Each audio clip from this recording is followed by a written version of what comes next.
This is a sort of special featurette. It's not really a full episode of our show. I mean, if you call it our show, I think it's more of a stream of consciousness rambling by me, going off on tangents upon tangents. But anyway, yeah, because a lot of the material that I'm going into, and this is not a very long talk anyway, but a lot of the material I'm going into is very minutiae. And for those that are interested in Master the Flying Guillotine, potentially some of this might be of interest to you as well. But it's not in any way meant to be a history of the movie or of Hong Kong cinema. It's a historical place in, you know, the libraries and compendiums of filmic knowledge. This is really relates to my relationship to the movie. And I'll start with saying, and that I'm just that I'm sorry to disappoint everybody, but I did not necessarily rediscover Master of the Flying Guillotine. But I do take credit for giving it that extra kick, that extra revival that occurred. So I just want to go into this, and I don't even have my notes. This is sort of off the top of my head, but occasionally I have these conversations where people will say, "Well, what about Master of the Flying Guillotine? What about this? What about that?" And in doing so and recollecting, an experience, a story that's about 25 years old or so. A lot of the memories and the processes that I did on the film came back to me. So here we go. So anyway, I think everybody knows what the film is. It's a 1975 movie originally called The Flying Guillotine, actually called The One-Armed Boxer versus The Flying Guillotine. It was, I want to say, the third installment of Jimmy Wang Yu, the star, had these series of one-armed movies. The one-armed swordsman for Golden Harvest. And he kept that character, and he repeated that character in non Golden Harvest movies. For example, like One Armed Boxer, or that meets Zatoichi. One Armed Swordsman meets Zatoichi. And then he did the One Armed Boxer for Golden Harvest. And they branched off and he's doing independent films, or rather independent. And he made this movie for a company called First Films. And I believe their foundation, their roots, is that they were this Taiwanese company, and the founder, whose name was Wong Chuk Hun. I'm not sure because I don't really know. So don't take any of this historical data for at my word. This is just you know what I sort of recollect. I believe he might have been with Golden Harvest. This is typically how it goes. Somebody starts at Golden Harvest or Shaw. They learn the technique, they learn the skills about making movies, and then they end up doing independent films. And they take with them certain actors. At some point, they all go independent. Lo Wei had to go independent. He started his own company, and he brought in Jackie Chan. And even some of the Venom's fighters, especially David Chiang and T Lung, they went off to do independent films. So anyway, this is when Jimmy starts directing. I don't know what number is this, but he's certainly directed a movie by now. And so he makes this movie called The Modern Boxer versus the Flying Guillotine. So it's like 75. So Bruce Lee's dead. We're sort of at the height of the craze of Kung Fu. Although the type of Kung Fu movies that are working are stuff that's working for the urban market. I know the Shaw stuff hasn't quite clicked yet, except for Five Fingers of Death.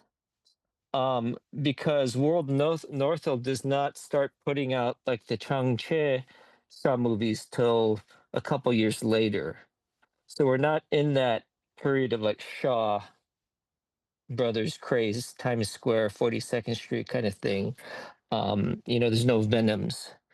So Jimmy makes this movie, and then the rest is history. It's not a big hit, as I understand, and you know, it comes out to a few places, and Wong Chuk Hun puts the movie out through his own company called First Films, First Distributors. You've seen the logo; it's these shiny sort of diamonds, a sort of like a laurel leaf festival crest, and it flickers. And the theme song it's the na na na na na na. That's of all riffs or cues to put in. So Uh, anyway, I think in about 76, though, there is a American distributor called Bordy Releasing. Now, Bordy, I'm not sure the whole situation, but Seymour Bordy and Associates was a distributor, and they did a lot of predominantly international art house films, but they were the kind of art house films that had like nudity, so they actually could sell them as sort of these sex movies because there were still laws for porn, and there were gray areas where like, okay, you could have movies of a sexual nature, they'd pass through, you wouldn't get prosecuted if they were considered like an art house or an art movie. So that's why a lot of these Swedish and French movies, and well, I mean, the 60s, they were sold sort of like off of their sexuality. And that's I think that's you know, that's why we got to see Bergman and other directors of the new wave, because they had nudity, and using nudity as a portal led us into like opening up the sort of art market. Even regular art house movies or foreign movies like Rashomon and the Japanese movies were sold off as exploitation action films. Anyway, Seymour Bordy, I'm not sure if he owned some theaters, but he was a distributor. He also might have been what they call an exchange distributor, which was, for example, at that time when you did theatrical distribution, there were these companies called exchanges. So in other words, if you were a theater in Chicago, right? It'd be a lot easier for you to get movies on a weekly basis or every 2 weeks if you went through like a local, what they call an exchange. And this exchange, let's say so and so, like I think Chuck Title owned one exchange in Chicago, and that exchange it would basically handle about 50, 60 theaters in the market or so forth. They'd handle these independent mom and pops because it was a lot easier for these mom and pops to deal with an exchange, a local guy who understood the market in the region, then to go to like United Artists and say, hey, I'm the last picture show, can I rent your movie? So that's typically how it works, and a lot of these distributors filled in the gaps by acquiring their own product to fill through their exchanges because it just wasn't enough, going out. And don't forget, at that time, this is pre VHS, obviously, and pre digital anything. Uh, so at that time, you had the lucrative drive-in market, the B picture market, where they wanted, you know, second the second films for the evening, which ran about 80 minutes or so. Sometimes they'd run a third, they'd run a midnight, but usually that'd be a porn film in certain markets. Although that got cut off because you could easily see the porn from the sidelines of homes, because of the real estate needed. The large real estate needed for to run a drive-in, you had to run it in these suburban large properties, and so typically they would be surrounded by homes, these large parking lots that could hold maybe 1,000 cars. So anyway, Bordy puts out like the Flying Master of the Flying Guillotine. He recalls it. He titles it Master of the Flying Guillotine. He tries to make it this kind of sci-fi, galactical type of movie, at least from the advertising. So something like he comes from beyond. He comes from the depths of space to do this. And so they knew from the fact that they weren't selling a Jimmy Wang Yu movie, because obviously Jimmy was a star then. Jimmy was a star overseas. He didn't have the clout here, obviously. None of his stuff quite broke through, and post Bruce Lee, everybody was looking for more of the Bruce Lee. So that's when you saw the Bruce Lies, the Bruce Les coming out. And a lot of this I forget this genre, but this swords play genre, Wu Xiaopian, I think I'm not sure what they call it in Chinese. That genre wasn't as well accepted, so that encompassed a lot of the Shaw stuff. So that's why you didn't really see a lot of Shaw stuff coming through, or Golden Harvest. Although occasionally you'd see like Golden Swallow come through. I think it was retitled "The Girl with the Thunderbolt Kick." So basically, if you look at the advertising that Bordy does in '75, there's no Jimmy Wang Yu on the post on the artwork. It's just like this flying dagger, and it says he comes from beyond time. Even when you see the trailer, it's sort of like that. It's emphasizing Kem Kong's character of the blind Guillotine Master. There is a one sheet where it shows Jimmy and his extended hand with the punch, and that was used, and that was it. So cut to, let's say, 1984. I'm a kid, like 10 years old, 11, and it shows on television. It shows syndicated. They were very good at syndication because at the time a lot of local channels weren't ran. I mean, they might have been known nationally, but then they would give them, 4 hours of programming a day and say, hey, you just fill it up locally, whatever you want to do, sell your ads. These are the ads, So they couldn't get a lot of studio movies because they were expensive to run. For the license fees. So they would, and at 2 a.m. or 3 a.m., there's only so many commercials you could sell. And so we had this guy named Cal Worthington who owned 5 car dealerships, and he literally would just bud blocks hours a day of just him and his dog Spot and selling cars. And you would see him like 2 hours a day from 2 a.m. to 4 without failure. You would see his ads. So anyway, Guillotine got into this syndication package early on. It goes onto KCOP, which is a local station here, and it was part of a syndication package. I don't know what else was in the syndication package. I know that they also ran Master Killer, 36 Chamber, but I'm positive that that's not during this time. So I don't know what else is in this Guillotine package, if it's all other Bordy films, because Bordy did gosh, what did he do? He did some films in the 80s, something Bikini USA, or I forget, a series of bikini movies. But those didn't air on KCOP, so I don't know what ends up. So anyway, it airs, and it starts this sort of craze, not craze, but it starts this sort of fandom amongst us kids in the 80s. And the fact that it airs like every 2 or 3 years, it just goes to new generations, and it's building and building until it becomes this amazing thing that we keep talking about, like Flying Guillotine. I was in high school. I made my own little Flying Guillotine movie. I made a weapon by myself. I put it on a chain. I made cardboard cutouts. I put paper clips as the blades, so you pull the string, it cross cuts. Um, and my friends sort of did the same thing too. We looked forward to it running, and then it sort of stops. Then it stops airing, and I think about like 87, 88, it pops up again, like on ABC, like at one a.m. So it's one of those things again where ABC, and they weren't Disney by that time. They were just ABC, and they were struggling for programming because they didn't have a late night, talk show. There was nothing to go into like a 1 a.m. slot. Like there was no Letterman. Who's the other guy? David. The other guy. I forget his name. I'm sorry. So they run this like at 1 o'clock, and I tape it because I put the VHS recorder on record, and I tape in. It's the movie. It's pretty great. It's uh and it brings back all these memories, and I pass the tape around, and it just goes to build up more of the momentum that this movie's brewing. Now I don't know. I can't speak for the other markets. My guess is like in New York, it must have aired on WORT TV because that was the sister. I wouldn't say they were legitimately sister companies, but in terms of the type of programming, the type of budgets they were working with, the type of film libraries they were pulled into were almost the same. So my guess is WOR. I don't know in Chicago what the station was, but let's assume that this package, because syndication, you weren't just running in like one market. You typically were running in maybe 10 markets. Because I knew that because I know, for example, like the Shaw Brothers package.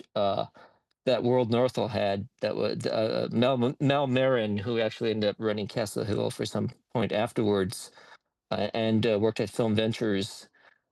He was shopping stuff market to market, and a lot of the World Northel stuff, like the Shaw stuff, got into like, oh, I don't know. I want to say like 25 different markets because I remember talking about people in San Francisco and sales saying, "Oh yeah, I saw the Black Belt Theater," and the Black Belt Theater package was consistently almost the majority was Shaw, but it was all World Northel stuff. So World Northel, while the majority was kung fu stuff that they had, that was Shaw. They also had like the occasional independent thing. Like they had a movie called A Hard Way to Die with Billy Chong. It was shot in Arizona. So that was part of the package, I believe. Yeah, definitely was part of the package. It might have been called Sun Dragon at the time. Um, And they had they also had like the Tattoo Connection, Jim Kelly, which is also a first film movie. Yeah, I forgot about that. Well, Northrop picked up several first film titles. It was Tattoo Connection, something else I can't remember. But anyway, I think World Northwell even had Gogol 13. They did. They had Gogol 13, which was a Sonny Chiba movie. So anyway, so we skip. I I go to high school. I end up going into movies and into distribution and so forth. And occasionally I think about the Guillotine because it never had an official VHS release. It was never released, which is kind of surprising that it never came out on VHS, at least legally in the US. But there were bootlegs. So we jump to where I start my career in distribution, and I'm like straight out of community college. Excuse me, I take a sip of water.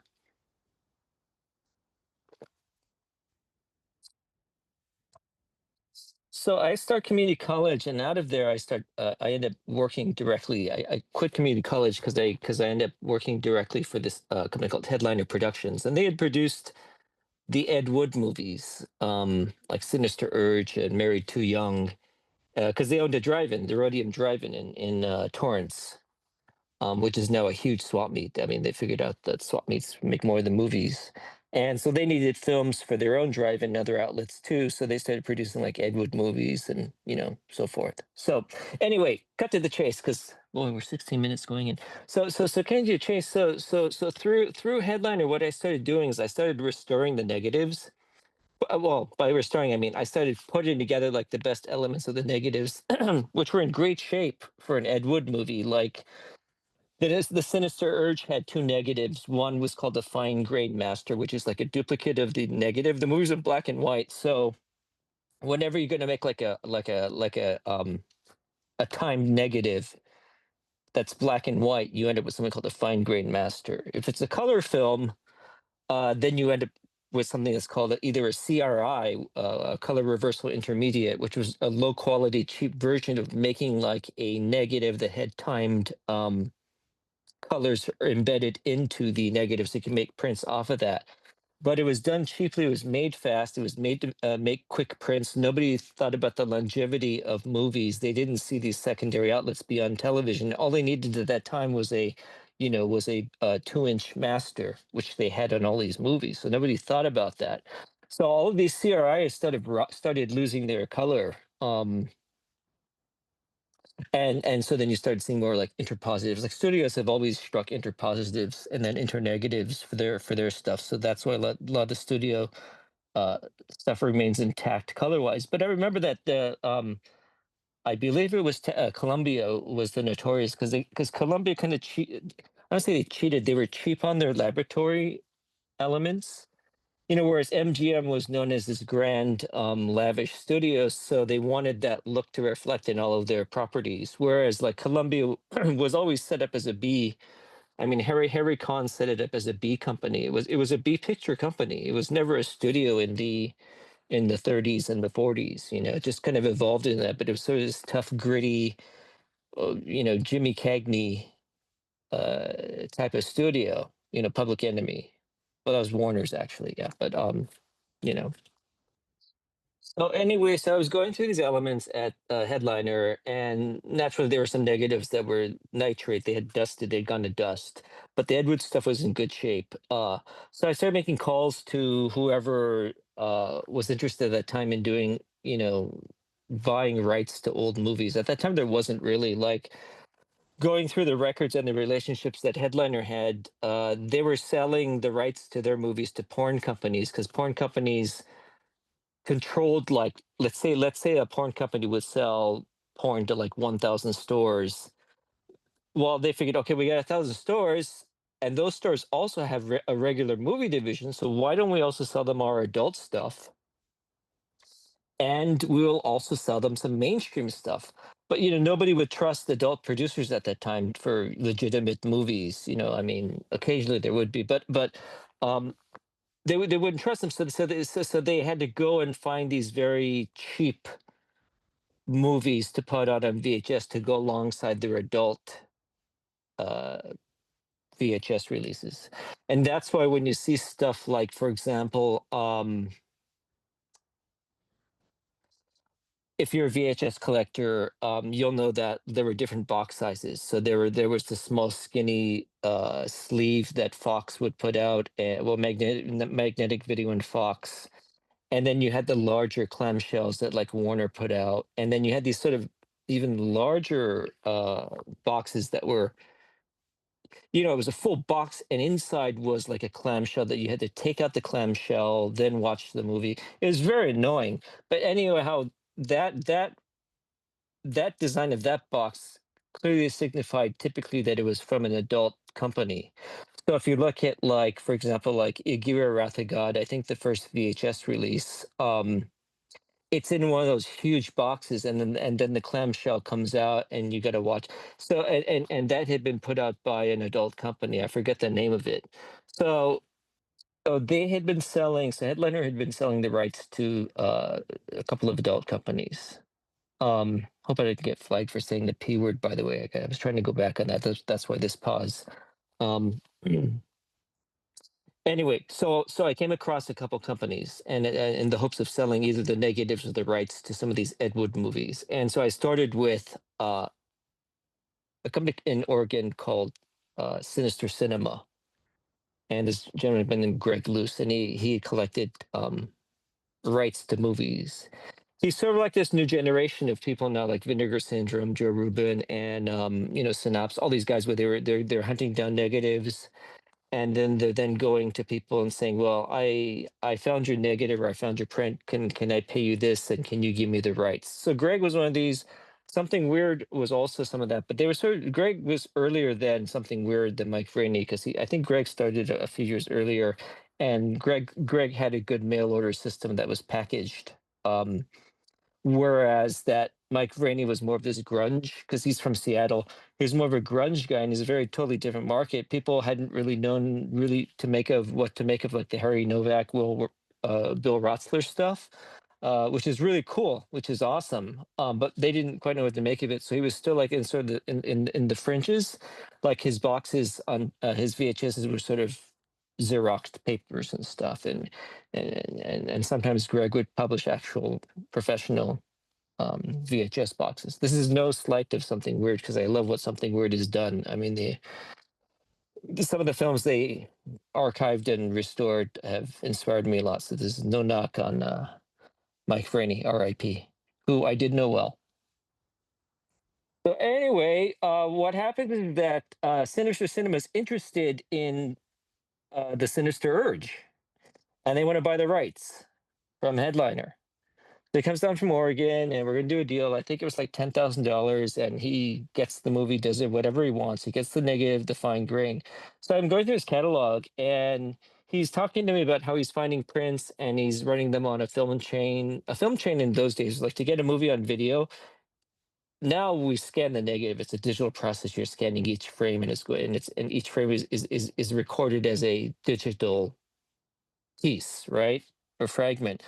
Whereas in those days, early primitive days of film transfer, even before telecine, it's called a film chain. And all it was is like you put a movie on a film projector, it projects straight into this prism, and that prism outputs an image into a camera, and then that camera's recording off of it. So it's a real analog process, and inexpensive if you have the film chain. It doesn't look good. I mean, it doesn't even look like VHS, not even close to VHS. But it was one way of documenting something that you're only going to sell like 10 copies of.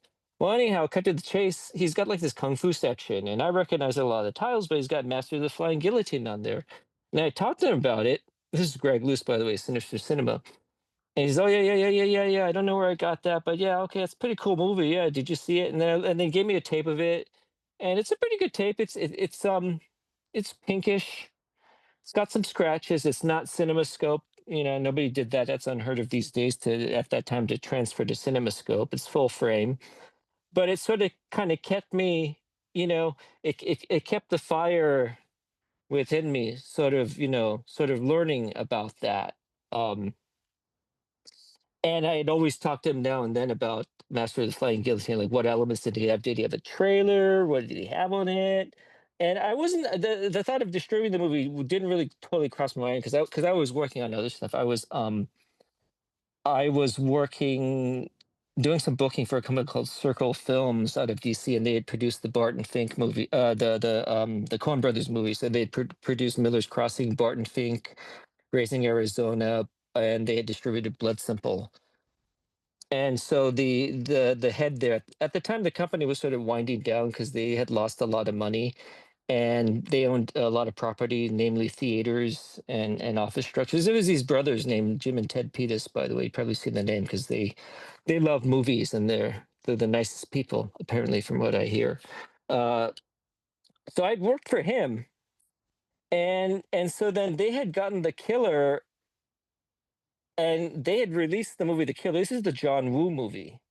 They'd released it, and it just like totally tanked. And there was a guy at Circle Films named Ben Barenholtz, and he was sort of the leading force behind sort of Circle at, during its peak. Like he was instrumental in Blood Simple getting that off the ground. The brothers, he kept the Coen brothers relationship going for Circle. And the movies got a little bit bigger. I think. Well, they weren't involved with Hudsucker because it was way too big. But I think Miller's Crossing must have been like $10 or $12 million at least, something like that. So, but anyway, he had put out The Killer. Circle put out The Killer, and I'd seen it at the New Beverly Cinema, and it was beyond belief. It was the greatest thing I'd ever seen. And it was a double bill with Vengeance is Mine, which was the Oh, I think it was Shohei Imamura. It was starring Ken Ogata. It's about this serial killer, but it's very lyrical. It's like a slow-paced serial killer movie. Uh, because Sherman Torgan, who ran the Beverly, he didn't. I don't know who was programming for him at the time, but that's obviously not a likely combo double bill, and I've never seen that combo appear ever again. The Killer and Vengeance is Mine. Although I wouldn't be displeased because it's a nice change of events because I'm sort of tired of seeing these hard-boiled bit of tomorrow combos going on. um, so anyway, it flops, and I just call him out of the blue, and I say, "Listen, I just saw this at the New Beverly Cinema, The Killer. This is one of the best films I ever heard. I've ever seen. It's just incredible." And he says, "Yeah, yeah, yeah, yeah. The movie bombed. We spent like $500,000 on it. Didn't make a dime back.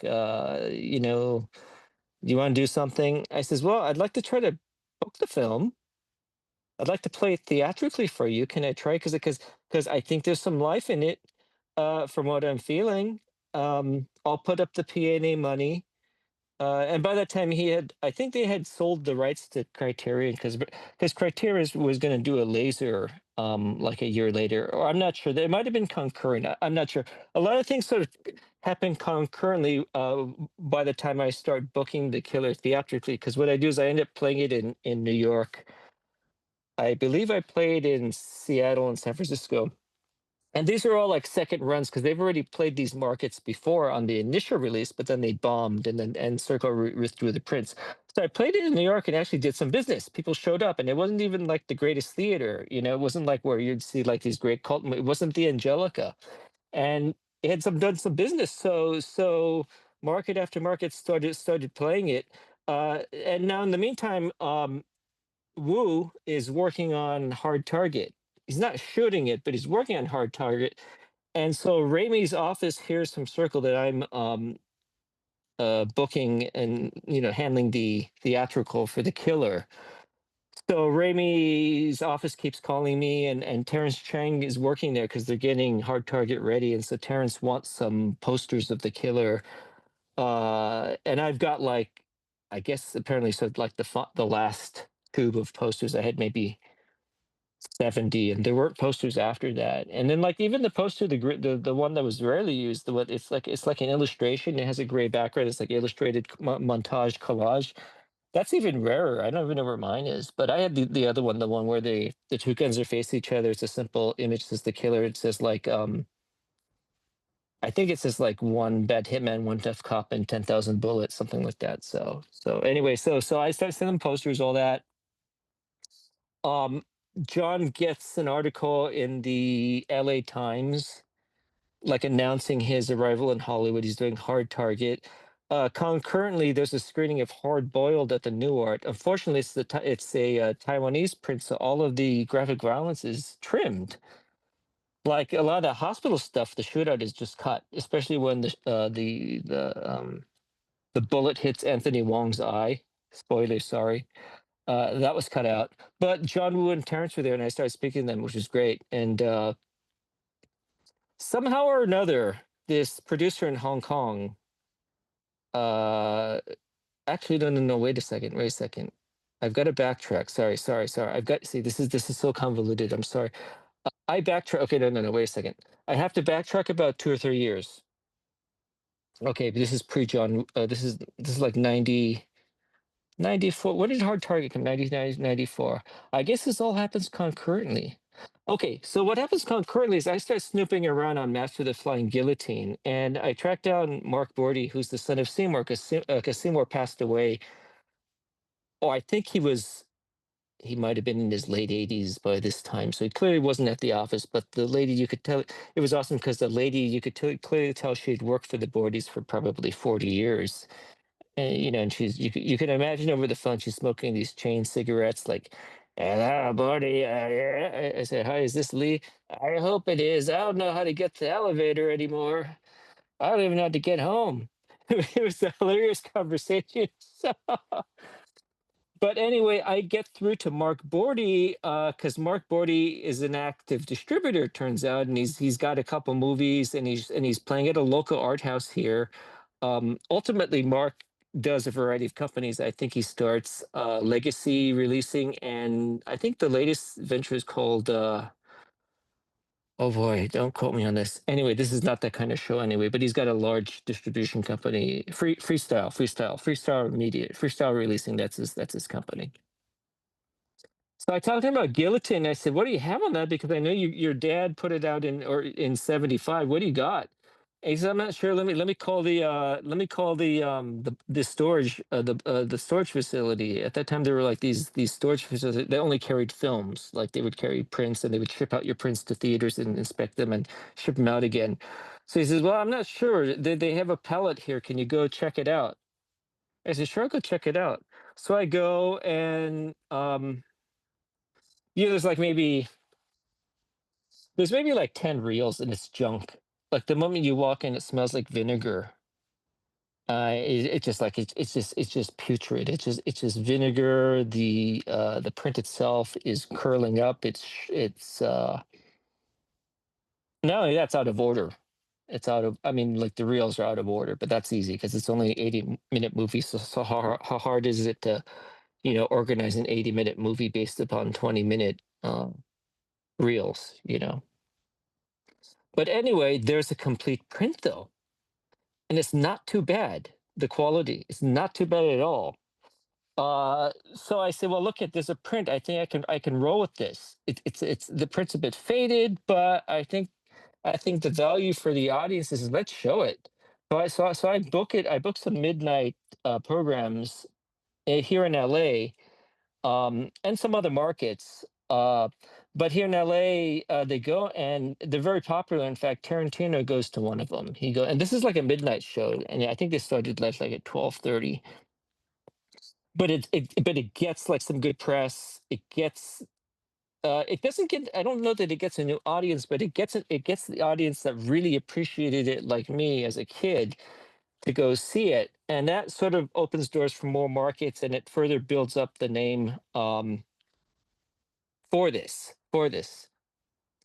So, but there's only one print. It's faded. It's going to fall apart. It literally probably is good for another 30 runs before it just disintegrates because it's that brittle and it's losing that much color. So I figured, and Bordy doesn't have anything. He doesn't have a negative. He doesn't have a trailer, I don't think.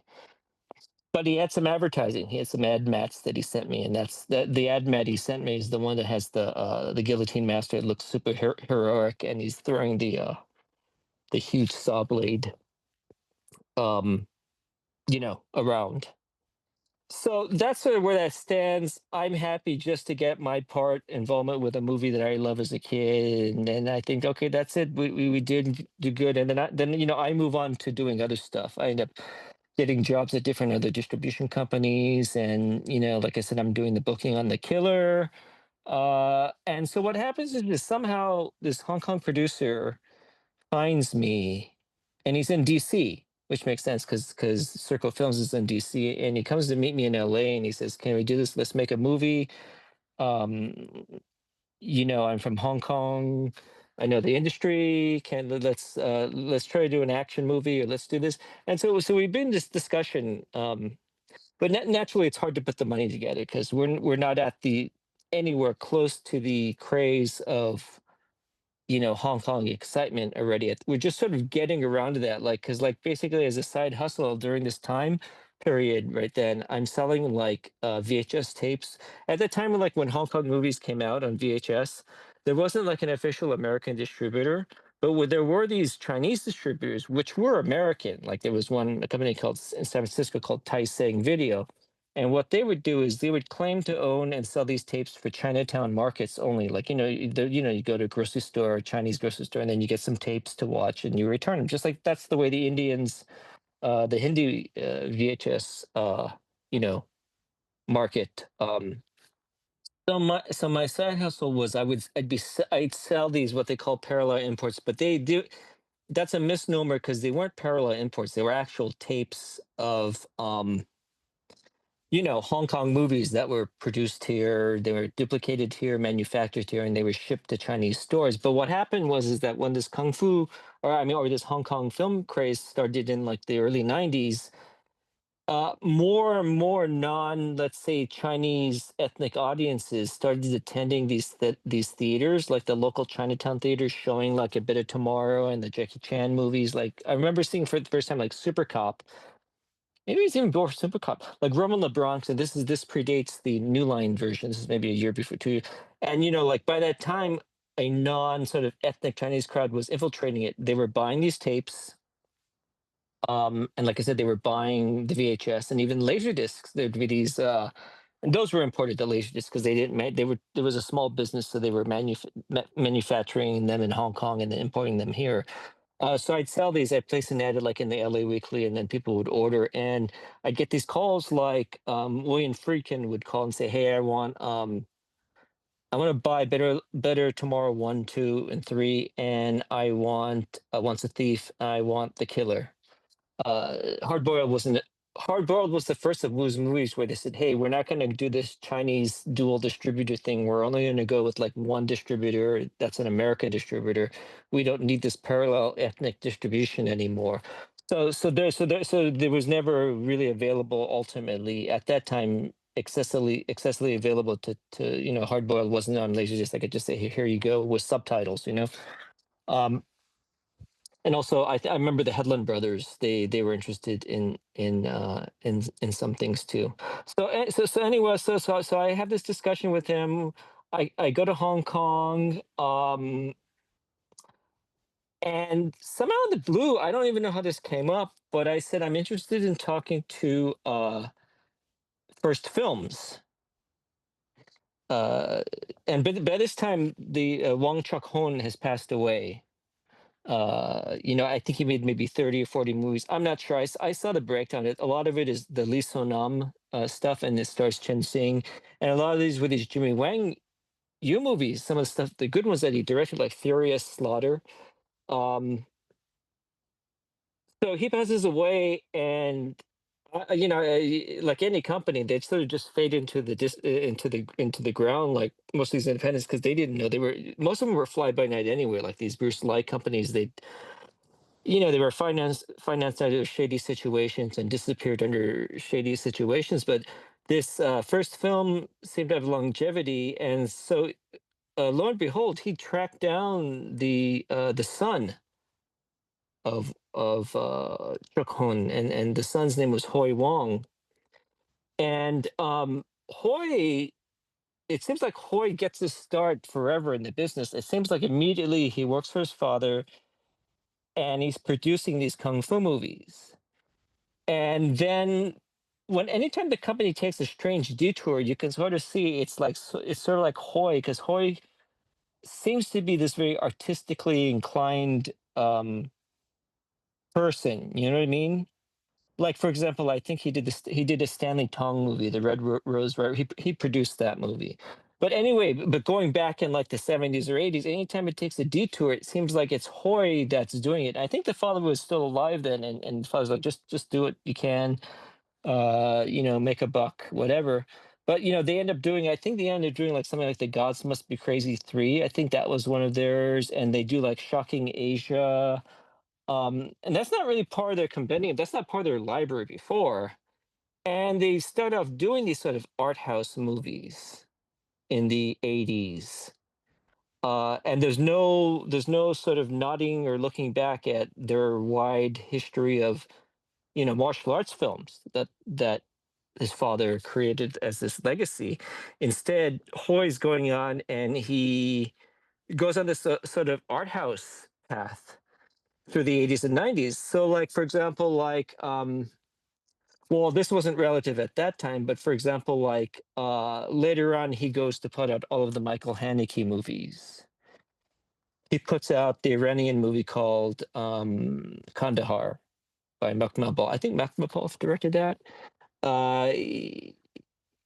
Basically like what you could literally do is you could take the Sony Classics catalog and lift it, and Wong is putting this out in Hong Kong, and I'm saying who in the in their rights mind in Hong Kong wants to see a Michael Haneke movie?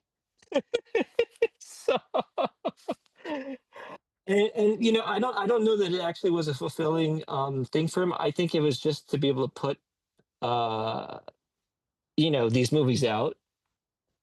This is a little jumping ahead, and then I'm gonna get back to where we were. But as a funny note is that when Wong was sending me materials on Master the Flying Guillotine, I remembered that they come in. Well, first of all, when you ship film materials, there are certain sizes of boxes that fit. Like you don't just take a film negative and say, "Here, FedEx, can you put it in this box?" There's specific boxes that are set up and designed so you can put padding in and X number of reels. So I remember like anytime you'd send a shipment of a print for us, it'd be like a name of like an art house movie, like an Oscar. Like he was basically recycling the Michael Haneke print box and putting in Master the Flying Guillotine and then sending it to us. So anyway, so I go to meet Wong, and I'm like this kid in a candy store. I'm only in my 20s, sometimes like 22, 23 maybe. And so I talked to him about how much I love the company, I love the films, and how much Flying Guillotine had an effect on me.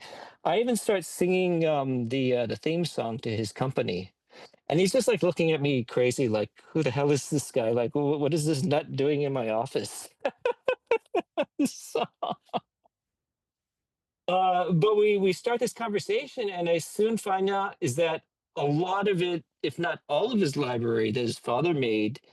Uh, it has been preserved, but it's been inventorized and stored, including the one-armed boxer versus the Flying Guillotine. So we start this discussion. I get the rights to it finally after some months. At this point, I have no clue what he's got. I mean, he says he has something, but I really don't know what kind of a print is, what's going on. Uh, you know so but anyhow, we do a deal. It's a long drawn out process, because you'll find with a lot of these people, and I don't say he's aging, but there's people that come from a different time period. Time isn't just a necessity. So like, this was a business that lived off of like somebody doing something and delivering something a year later, and so we lost some time there. And then in the interim, the company that I'm running goes bankrupt, and this is right about the time that I've ordered the print. I've ordered a print. What we decided to do is we did a test print, and I was still learning about lab chemistry and trying to figure out the best way, but and I'm trying to recollect to the best of my mind now, but I think I think he had a CRI, and I said, just make a print off of that and let's see what we got. And so I went to that far and to pay for the print, and then and then my company goes bankrupt. So I'm stuck in that whole process then, of transitioning over to another company, trying to sell them on the business that I had started already, like to keep that going, that process. Um, you know, to honor stuff that's in the works, especially like Guillotine, and so forth. Um, and to just sort of just continue a lot of these pet projects that I had. So they said okay, but they're incredibly cheap about it. So it was limited what we could do. So wait, so basically what happens is that we strike two prints. One's from a CRI. Apparently, it's weird how things come up. It's like like he'll strike a print. I'll look at it and I'll say, well, this scene's missing, or something is weird on this reel. And he's like, okay, well, let me check the other negative. I'm saying, what, you have another negative?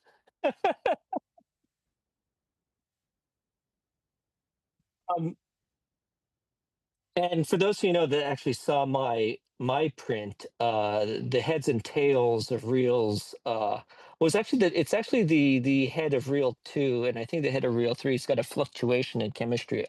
That's just pure deterioration of the fast Eastman stock degrading over time. Um, so basically, there are different negatives, and both of them sort of had that problem, that issue going in. But what we did was we ended up just ordering one print off of each negative, and then just wishing the best of it. So they arrive. I go through it. There's weird stuff, like for example, like there's a scene like where Jimmy Wang Yu's trying to figure out what's going to kill what's going to destroy the weapon. And he looks at this cutter, and this cutter is chopping bamboo with an axe, and he gets this idea, this flash in his head, like that he's going to use like iron to be iron against iron to kill the weapon. But the scene repeats like 2 or 3 times, and I couldn't figure out why would it do it. It's not at the end of a reel. It's not at the beginning of it. Why the heck would that happen? And so that was never answered. So that was left in on the print. Um, you know, but I forget at some point, either the owner of the company I'm at that time is losing faith in the film because it's costing more. It's costing more to do a better restoration because you can't do a crappy telecine or something like this. You need to have a good telecine to give it a good image because you're working with um, inferior materials to begin with. So the better of a telecine machine you have, there was no data cine at that. I mean, well, there was, but it was incredibly expensive. So I think we didn't do photocam with this. I forget what we did it with, but it becomes expensive. So at this time, um, I forget how the conversations go, but during this process, Warren Hong, who has sort of helped me as a friend and joint, and he's not really working at the company, but but he helps me and advises me. He calls the office every week to find out what's going on with the Flying Guillotine, like to the point of a stalker. He's calling, and I said, I don't know what to tell you. I don't know when it's coming out. I don't know I don't know what's going on. But in the meantime, he's privy to what I've been doing with striking the prints. And at that time, striking a print and transferring it, people were calling that restoration, which, as we know, it's not really that. I guess you're restoring it back to how it was in the like you're restoring it in the sense that you could see it on film. Yeah, yeah. But there wasn't any digital process. But he's privy to the fact of what's going on, and he meets Tarantino several times. Several times, he meets him at like the Egyptian Theater at a screening of a giallo movie, I think. Then he meets him at some kind of western, and he says, "I have a friend who owns the rights to master the Flying Guillotine." And Tarantino says, "Yeah, yeah, yeah, yeah. Oh, great, great, great. Can I talk to him?" Because around this time, Tarantino has his Rolling Thunder line, and he puts out like Sonatine, the Kitana movie, which I had for a brief moment. Yeah, I had the rights to Sonatine for like a day before that company kicked it out that I was working for. Um, He says, yeah, yeah, yeah, yeah, yeah. Give me your card or whatever, or let's talk, let's talk. And then obviously, naturally, year goes by. Hey, I got this friend that's he's got Flying Guillotine. Okay, let's talk, let's talk. I even come across Tarantino at the American Film Market, and I say, hey, we got the Guillotine. Do you think you guys would be interested? I heard you like it. Do you want to do something with? Yeah, yeah, yeah. Let's talk, let's talk. So basically, not much really happens at all there. And the owner of the company I was at was hoping that Tarantino would come aboard because it offset a lot of costs that he'd have to go through. Nobody knows how it's going to sell. We were going into VHS and DVD. We had no clue what we were doing.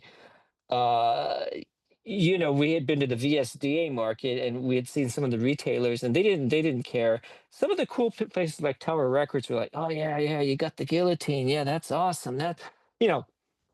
And I'm not going to knock them because today it was lavish what Tower Records would pay. I mean, they'd buy 3,000 copies, you know, but that wouldn't have been enough to have cleared the investment that was still required to get the film properly, out there. Um, so the owner was hoping that Tarantino would step up, and that didn't happen. So we sort of just kept the process going, and it wasn't something that we were actively doing because there were other things in the company. Like we had some money from Japan, and Japan in those days would put up half of the budget in exchange for getting Japanese rights, but they would want to have like one of their Japanese stars as the co-star in a movie, and then they wanted some American actors. So that's how you got like Double Exception, which I did with Louis Mandylor and Ray Kikukawa, who later was in one of the Godzilla films. There was another movie with Masa Funaki, the Ultimate Fighter, and Sam Bottoms. So we were busy with that, and so like every so often we check in on the Guillotine, but we knew, like we knew to go forward required more because every step of the way we'd have to pay first films like 5 grand, 6 grand, and making things more difficult was that it was promised there was a multi-picture deal. So but it was such to the fact that we wanted to see what we got with the first one, and but before we took the others, but yet we were committing to others, but we didn't know which ones we could take because we didn't know what the condition was of the elements, nor did we know even what the market was. So I had naturally gone for the stuff that already had a prior release because in my mind I was thinking, well, it's already got a market, there's got to be some of that return audience coming. So I picked like the Tattoo Connection. I think picked a couple other Lee Sonam movies, and then the rest were like Jimmy Wang Yu, like Furious Slaughter, and something. There was another one around that time that I picked, so like 5 or 6. But my point is that every step of the way, it was costing us money. It was expensive. So the owner was like, no, no, we're just going to wait then. So anyhow, I think time passes by. We produced some movie. I don't know what movie we produced, and then we're getting to the next stage. We actually now are at transferring the print to digibeta at that time, which is not a digital format. I mean, I think the resolution is only like 780 by 460. I don't know what the dimensions are for digibeta. So um and then we announce it. We announce a street date. We start pitching it to like Baker and Taylor. These basically wholesales. Like if you were like a video store, like if you were one of like the 100,000 video stores across the country, you would buy from a supplier like Baker and Taylor because they'd come to you every week. They'd know your market. It's just like the thing the exchanges with. They would know your local market. They would say, "This will work for you. This is good for your community. You don't want this film. You want this film." So we started pitching it to all the places, and we started running ads in the trades. There were two trades, just like Variety and the Hollywood Reporter was for theatrical. There was a trade called Video Something. They were both called Video Something. And anyway, so what happens is that we get a call from Miramax.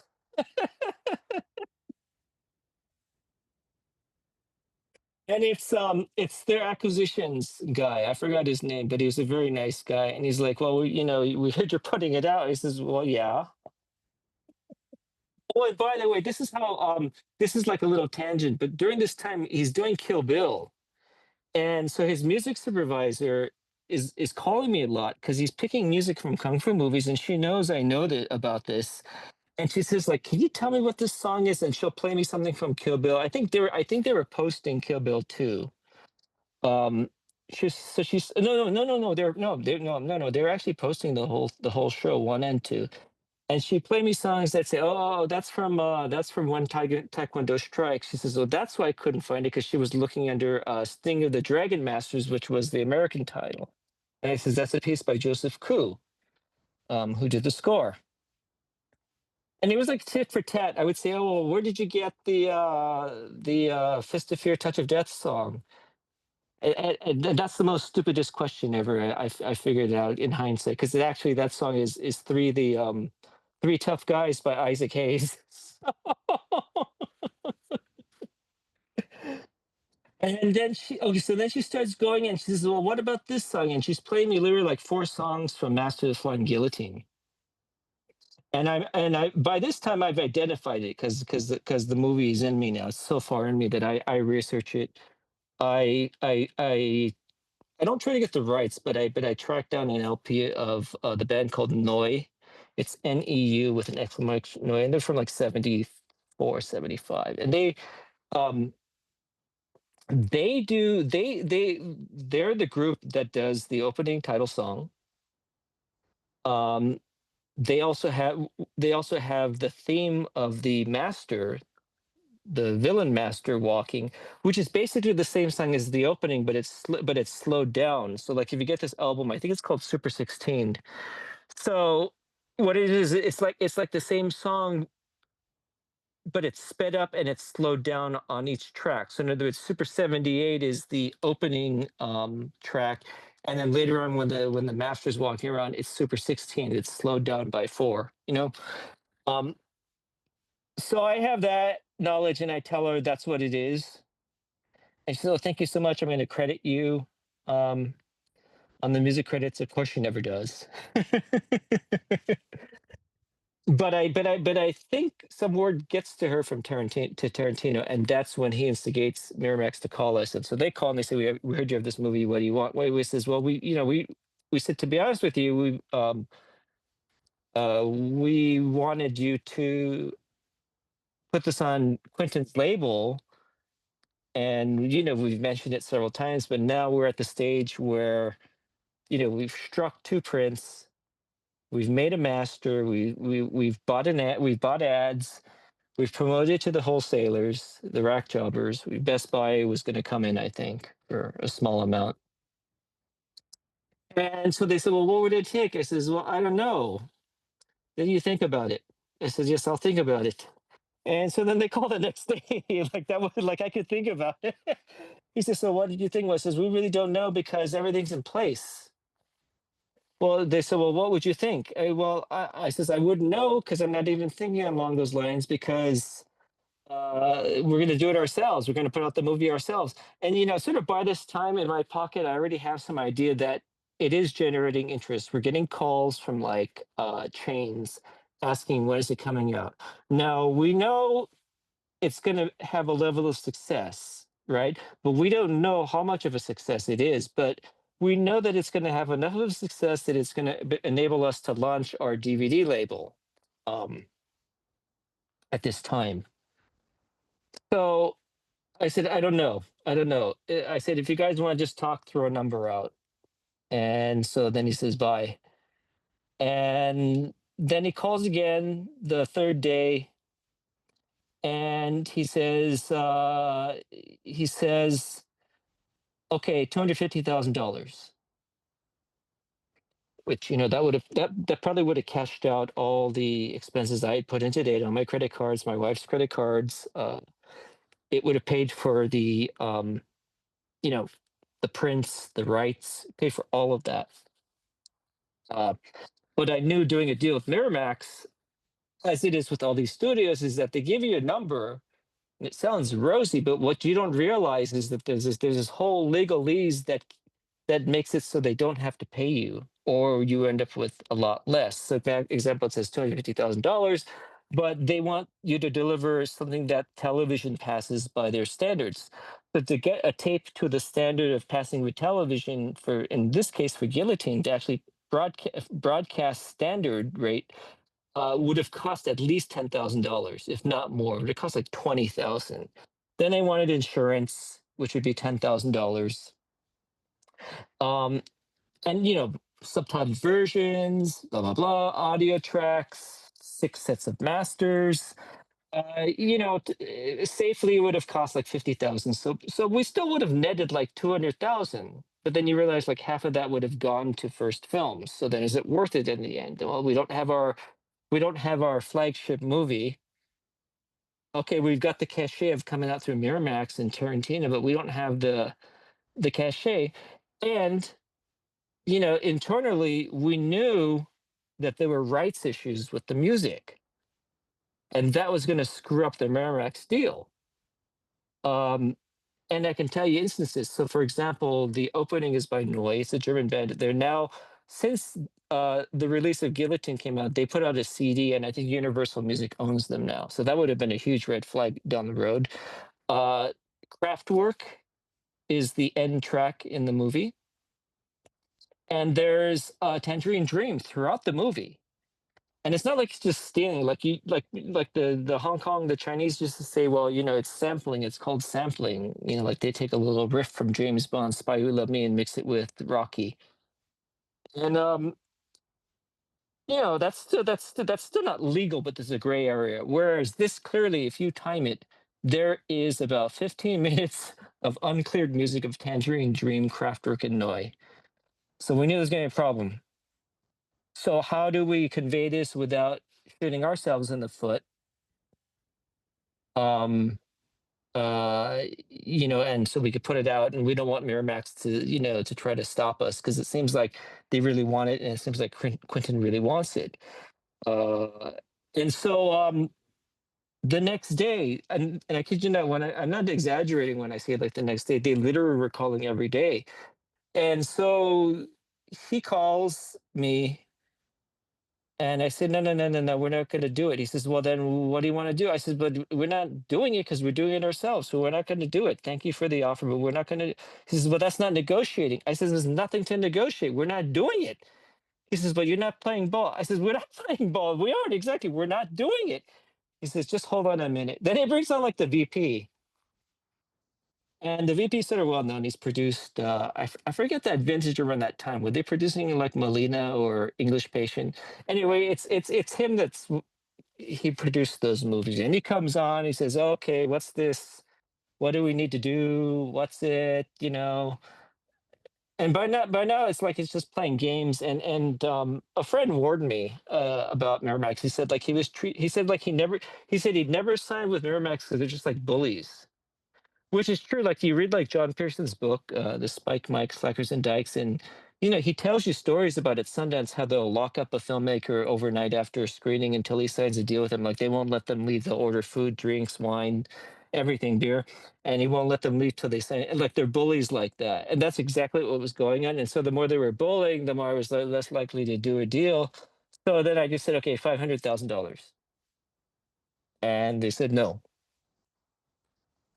And I think that's sort of more or less where that ended.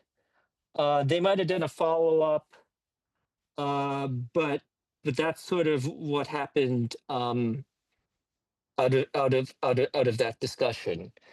So around that time, we now put it out theatrically.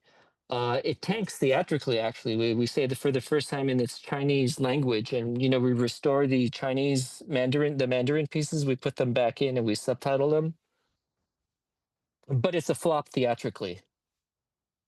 And it didn't cost us too much, but it's still 15 grand, 20 grand is a lot of money to lose theatrically. And and I remember opening day, like Justin Lin was there, but he was like him and three people, and he had just done like I think he had done Fast Two, whatever. He'd done Fast and the Furious. No, I think this was right after Better Luck Tomorrow. This is right after Better Luck Tomorrow, actually. And he said, "Oh, this is good." I saw him like he was walking out. I said, "Hey, how's it going?" And he was like, "Oh yeah, yeah, yeah, yeah, yeah. Do you own this?" I said, "Yeah, yeah. I want to do a remake." And so there was some talk about that, and there was a company, a German company, it was affiliated with. Um, and the idea was try to do something like to do remake, but I think it fell through, and I don't know. There was something. I think that might have been when he was doing Fast, but that didn't come to to fruition. And I don't think it was ever a serious proposition anyway. So, but anyway, so it goes out theatrically. We put out the DVD. It's not a huge hit, but what it does is it consistently builds and builds and builds, and it's substantial. It goes beyond anything we had anticipated in estimates.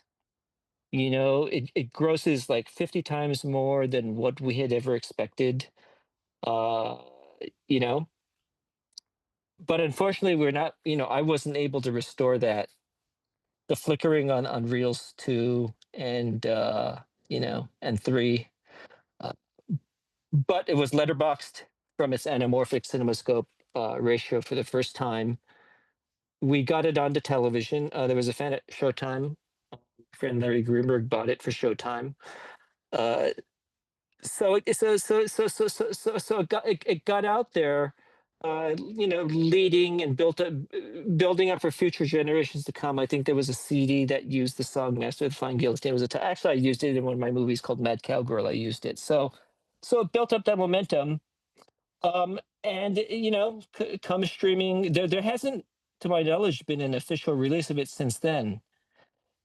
It is now out in various streaming platforms, and I noticed that a lot of it is the I don't say stolen because I believe at some point that properties should be out for the masses to help create with, and to what I'm saying, like anybody who wants to bootleg the guillotine is sort of in the right mindset. Like, okay, I'm glad that you did that as opposed to doing this.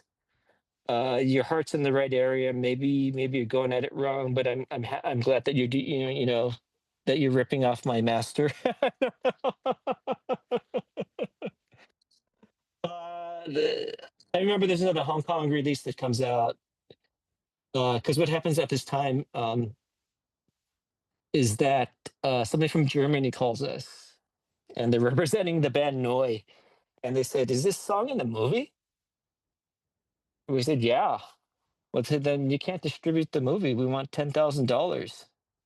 And we know where that came from, because when I spoke to Quentin's supervisor afterwards, she had been in touch with them to license the song, and that opened up a can of worms by me telling her where to go. It opened it up because they licensed that track for it's in the Gogo Yubari scene at the end, the House of Dolls or whatever that scene. It's in that scene, but it opened the door up to go against us. It was a double-edged sword. So then they wanted $10,000, and we had to pay that for a limited period. I think it was only like 7 years. So there's never been an official release, because now in today's age, when you've got Google and you've got all these different platforms that come from the approach of a tech world where everything's sort of data organized and data categorized, it can't be released because the music. Now there's an alternate version that uh, Hong Kong did as a result of our efforts, and it's a completely different new score. It's pretty weak in my opinion, but it's a way to see the movie. But it's a pretty mellow score. It's a very nondescript score. It's something you'd expect, but I mean, you don't see the movie for the score. Although I do believe the score helps us so much in especially in this movie. Uh, but there hasn't been an official release, and I don't know. There's been screenings occasionally here and there, but not much. For the most part, it's just sort of out there. Now the question is when Bordy put it out, there was no, well, Okay, so it was an imported movie from Hong Kong, I think officially, but there was no copyright notice at the beginning. And first of all, he changed the title from One Armed Boxer versus the Flying Guillotine to Master the Flying Guillotine. So he changed the title, but it's irrelevant anyway. And there's no copyright notice. Now, in those days, you remember the movies like French Connection, it'd say the French Connection, and the bottom say copyright 1971 by D'Antoni Productions, Inc., all rights reserved. If you did not have that at the beginning of a movie, your movie fell into the public domain. So for the longest period, this movie was in the public domain. I believe it still is, at least in the United States. It's not public domain in the other areas, but I believe it is because it was published without a copyright notice, which is how all these people are getting away with it. Now, even if it was enforceable, the question is someone going to go after and seek for what at this point? Because it's too much out in the open. It's free. I believe the movie should be free. It started to sort of whole new generation, a cult, and appreciation of this type of cinema. Um, you know, but technically, if Hong Kong wanted to reclaim the copyright, they could. There was a law in '90. Clinton was involved. It's part of NAFTA, by the way, of all agreements. But I think it's called the Uruguay Act, where if something fell into the copyright, you could reclaim it, and then it falls back into copyright. Now, it works for movies that are very, very organized. Like the Germans, obviously, very organized. So, like Metropolis, a lot of that German stuff's well clear cut, and they are very litigious in wanting to sue. So I don't I get the feeling that the kung fu martial arts stuff is a thorn in Mr. Wong's you know back and stomach. I think he'd rather put out like Honora or an art movie. I really don't think he looks at it like the way that most people do. He's not from that mentality. He's from a very highbrow, like first of all, I was just shocked that somebody affiliated with the movie was still around. I mean, and that I had been running into him at Cannes, the Cannes Film Festival, MIFED in Milan, Italy, the American Film Market. Yeah, I remember handing him checks at the American Film Market. I said, "Here you go. Here's your check." um, but yeah, and he's this very quietly understated, intelligent man, and his tastes are very good. He's very sly and witty, and he loves his art house movies. So more power to him. I think the story is that I think he owns like the only art house in Hong Kong, and so he has to show these. I mean, I don't think they have anything like government grants to fund art movies in Hong Kong of all places, but I think somehow he's getting support for doing these art movies. But it's all relative. They don't cost much either. He probably pays like $5,000, and he gets all of Hong Kong. And well, actually, no, I don't have the time now because now you got the territorial changes with China and Hong Kong, right? So, but at the time he was only paying $5,000, and that got you the top art house movie, of the year. So how much is it to make that back? Well, I mean, it is a lot. I mean, you have that plus the cost of the print. And then at that time it was VCDs in Hong Kong, which was a format that never really clicked here, but it clicked everywhere else, especially like in India and Malaysia. VCDs were selling for like 50 cents. So how many of these are you gonna have to sell? How many people are gonna watch Funny Games? Honestly, great film, but how many people are gonna watch it? So anyway, so I think that I want to say that kind of wraps it up. It's like it's not there's no conclusion to this end. I mean, was there a lot of joy in my involvement? Yeah. I mean, I had the greatest time being able to put out this movie. Uh, is there some bitterness, some disappointment of the process that I had to go through? In getting the movie out, of just the work putting into it, and then basically I lost my equity in the movie the moment the new company absorbed it, the rights from me. So I lost that. And this was Cinema Epoch's first ever acquisition. I set up a company just to acquire Master the Flying Guillotine. At the time, it was called Epoch Entertainment, but we had changed the name because there was company called Epoch Films that produced commercials, and we both were getting each other's phone calls and mail, and they're like, no, no, no, no, no, no, no. Like, can we change names? Okay, well, we'll be Cinema Epoch. That's a little more cinematic sounding. So, yeah. So, that's it. If I think of anything else, I think, yeah, that takes us through the history of Master of the Flying Guillotine now.